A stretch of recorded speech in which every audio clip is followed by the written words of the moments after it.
Start. Sir, I do not look upon our plan as an over ambitious one. One has to remember while considering it that our population is increasing faster than our means of production. We have to meet the challenge of this growing population. Undoubtedly, birth control is important, but it is not easy to carry out propaganda for birth control in a population of illiterate people and superstition ridden people. Then, sir, unless we plan wholly, we shall not be able to provide employment for our people. We have to bear in mind that it is essential to provide employment for our increasing population. Even with the plan carried out, the unemployment figure will stand high, and the question to be considered is whether more attention should not be placed upon our small scale and medium sized industries. Is it not possible for us to ensure that all sections of the population get the benefit of the plan? After 10 successful plans, a few industrialists, despite our heavy taxation, own nearly 75% of the total capital of our public companies. Banking facilities for the common man are few, and even banks favor large business houses because they have more guarantees to give than the small people. We have a large landless population and large numbers depend upon it for support. What we need, therefore, to plan successfully is greater cohesion, greater emotional integration, and greater national unity among ourselves. We are wasting time over quarrels that do not touch the common man. Both the government and the opposition parties have responsibilities towards the mass of our people. Is it not possible for all of us, regardless of party labels, to cooperate fully in all those tasks that make for the welfare of the common man? Can we not forget petty party, sectional, communal, and group differences? Is it not possible for us to have a national as opposed to a mere party outlook towards the problems raised by the plan?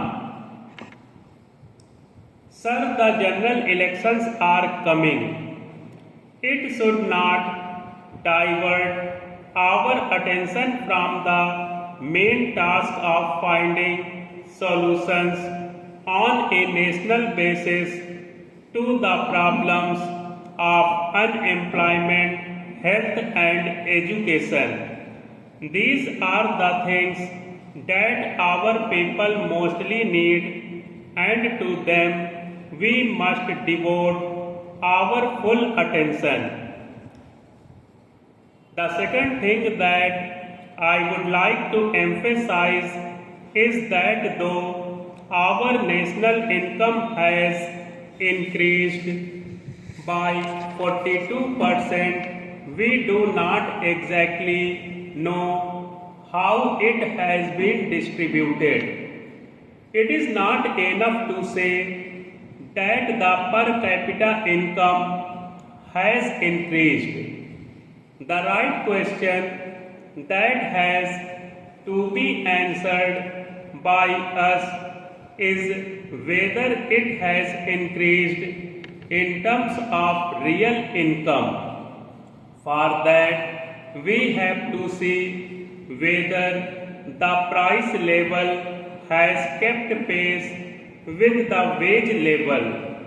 It is no satisfaction to a man that his nominal income has gone up, though at the same time the price level has reduced his purchasing power not only for luxury articles but for articles of common consumption. Concessions have been made to industrialists. Perhaps it was inevitable that they should be made. We had to provide incentives for capital formation, but the budget, even after the reliefs given, which I gratefully acknowledge, will I apprehend increase the burden of the common man. The middle classes are the backbone of any community. There is dissatisfaction amongst them because of the rising prices.